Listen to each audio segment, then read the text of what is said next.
O final do ano está chegando, então estão sendo feitos balanços em várias áreas diferentes, geográficas, econômicas, de todo tipo. O vídeo de hoje é para quem não entende muito bem o que realmente está acontecendo com a economia russa. Como terminou o ano de 2025 na frente de batalha na Ucrânia? E como pode ser a transferência de poder após Putin nessas condições? É importante dizer logo de cara que o quadro oficial e as avaliações independentes diferem muito. As autoridades destacam crescimento estável e adaptação às sanções, enquanto especialistas apontam desaceleração nos gastos militares e impasse estrutural. Na linha de frente, o Kremlin diz que está ocorrendo uma ofensiva planejada, enquanto o lado ucraniano fala sobre uma defesa difícil, mas contínua, e sobre a contenção. E a transferência de poder é um tema totalmente tabu. Falar publicamente sobre o pós-Putin ainda é arriscado na Rússia, mas fora do país já circulam cenários típicos de transição controlada ao caos total. Então, a economia da Rússia no final de 2025, a economia da Rússia no final de 2025. De acordo com dados oficiais, em 2025, a economia russa continuou crescendo formalmente, mas o ritmo diminuiu significativamente até o final do ano. No primeiro semestre, por exemplo, o crescimento do produto interno bruto foi de cerca de 1 ou 1,2 em relação ao ano anterior, mas no terceiro trimestre, o crescimento anual desacelerou para 0,6. Isso é 0,6 ao ano e, segundo a avaliação de alguns especialistas, a economia praticamente atingiu um platô. Ou seja, está parada, e até esse 0,6 é um pouco enganoso. O Banco da Rússia até já reduziu as previsões, estamos falando de 0,5% de crescimento ao final do ano. Havia algumas opções, 1%, 0,5%, enfim. Isso é várias vezes menor do que a recuperação de 2023 a 2024.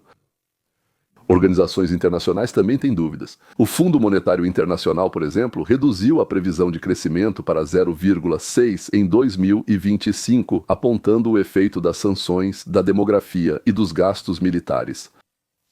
O problema na Rússia é que o crescimento do produto interno bruto lá ocorre devido ao que chamam de setor militar. Como dizem, não é orçamento, é um negócio anormal. O principal motor da economia na Rússia não é o que consomem, digamos assim, as pessoas, a população, nem o que é exportado, como na China. Sim, são os contratos estatais para a guerra. Ou seja, isso é produzido, mas depois não aumenta a riqueza da Rússia. É produzido e boom, como se diz, boom, exatamente assim, boom, e isso desaparece. Ou seja, produziram ou não produziram, isso não tem nenhuma relação com o produto interno bruto, é como se, consequentemente, foi produzido e outro foi produzido só para explodir.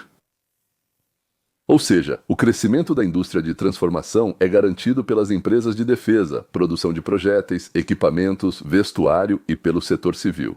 Bem, isso é o pequeno negócio, serviços, inovações em geral, como se diz, às vezes vão por água abaixo, por falta de pessoal e dinheiro, mas às vezes por causa do humor, às vezes simplesmente porque aqueles que poderiam fazer isso fugiram e não veem nenhum sentido em se envolver com isso. Na Rússia, economistas criam crescimento artificial ao investir grandes somas do orçamento na guerra e setor público. O que isso significa? Os indicadores parecem aceitáveis, mas assim que o fluxo diminuir, eles vão aparecer. Bem, todos os problemas estruturais, as sanções e a reorientação para o leste. A Rússia quase que completamente reestruturou o comércio exterior, fazendo uma guinada acentuada em direção à China, Índia, Turquia e aos países do chamado Sul Global. A exportação de petróleo e gás é feita com enormes descontos através de longas cadeias logísticas e da chamada frota sombria. Formalmente, os volumes de fornecimento foram parcialmente mantidos, mas as receitas do orçamento são pressionadas pelo teto de preços, pelos descontos e pela logística que ficou mais cara e menos previsível. A dependência da China já aumentou a um nível que em Moscou já causa preocupação, até mesmo entre a elite.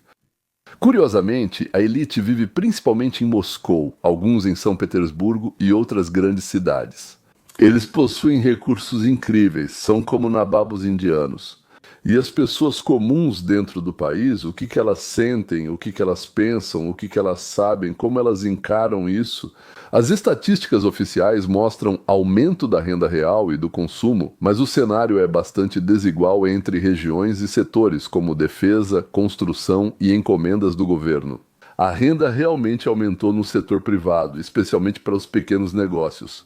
Nas regiões pobres, as pessoas não reclamam do aumento da renda, mas sim dos preços dos créditos, da queda da demanda e da impressão de que há dinheiro para a guerra, mas não para nós. Um problema à parte é a escassez de mão de obra, a mobilização, a imigração e o envelhecimento da população. O problema é que simplesmente não há ninguém para trabalhar e as empresas competem por pessoas através dos salários. Bem, os maiores salários vão para as grandes empresas, enquanto as pequenas e médias, que não trabalham para o consumidor nem para a defesa, ficam de fora. Eles meio que não têm com o que pagar, mesmo tentando atrair pessoas e pagando mais do que podem. Mesmo assim, eles não veem estabilidade a longo prazo. Qual é a conclusão para, digamos, os espectadores fora da Rússia? De fora parece assim.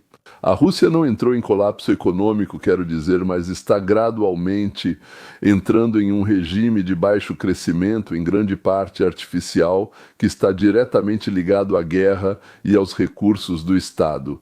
Guerra, recursos naturais e sustentação do Estado.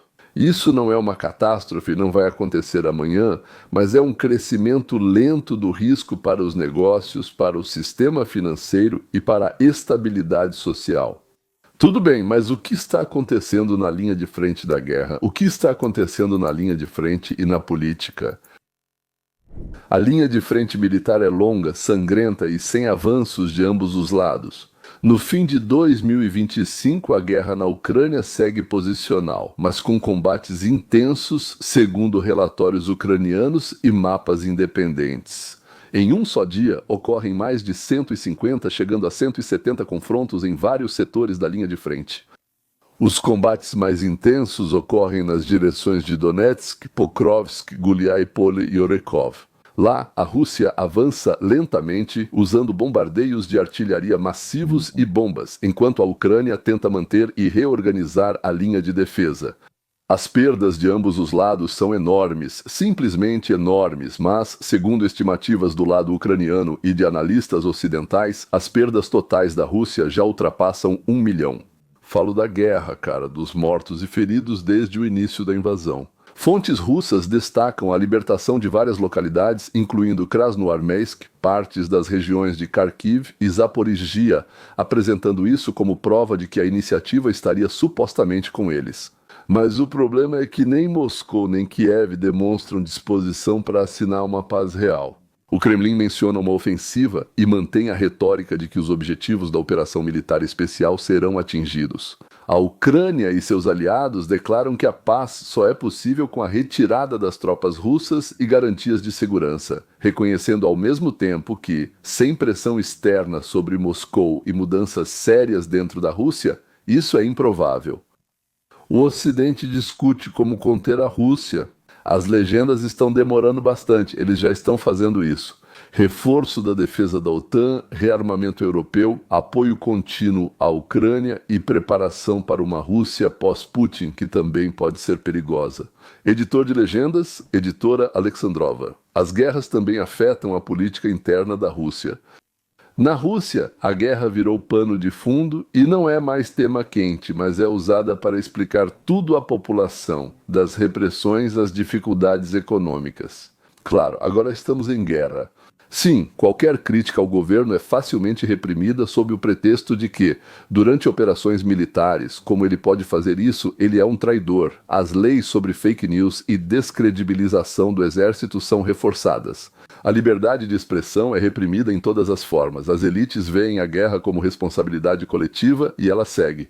Qualquer tentativa de flertar com a oposição ou com o Ocidente é vista como traição. E traição em um Estado despótico, tirânico, ditatorial não é nada bom. Eu diria até perigoso para, novamente, um observador estrangeiro.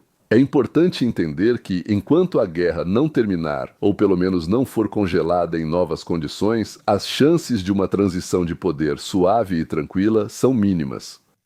O estado de guerra é o principal cimento, o principal elemento de coesão para o sistema atual. A transição de poder após Putin está sendo discutida. Quais cenários estão em debate? Não existe nenhuma continuação, não há nenhum plano de transição claramente anunciado na Rússia. A Constituição prevê que, se o presidente sair, o primeiro-ministro assume temporariamente e são convocadas eleições. Mas, senhores, na realidade todos entendem que a transferência de poder Nesses regimes, as decisões não são feitas pelo livro, mas nos bastidores do poder e das elites. Especialistas dentro e fora da Rússia traçam vários cenários básicos. Aqui está o cenário número 1, transição controlada através de um sucessor. Sucessor é outra coisa. A opção mais discutida é a nomeação de uma figura previamente acordada. Formalmente, Putin sai por algum motivo e surge um sucessor interino. Um interino que depois vence em eleições controladas de maneira informal. Por trás disso, forças de segurança e um grupo restrito de oligarcas e burocratas negociam entre si quem reconhecerão como garantidor de sua segurança e propriedade. Deve-se agradar a todos. Os benefícios do sistema continuam, com mínimos abalos. Externamente, o curso segue semelhante, elites mantêm garantias, o que mais importa para elas. Agora, os pontos negativos. Sociedade e Ocidente enxergam isso como um Putin 2.0. Sanções e desconfiança continuam. Guerra e modelo econômico devem mudar pouco. Continuação, o que ocorre com a Lituânia? Editor, Politburo e uma espécie de coletivização parcial do poder. Outra opção não é um único sucessor destacado, mas uma liderança coletiva.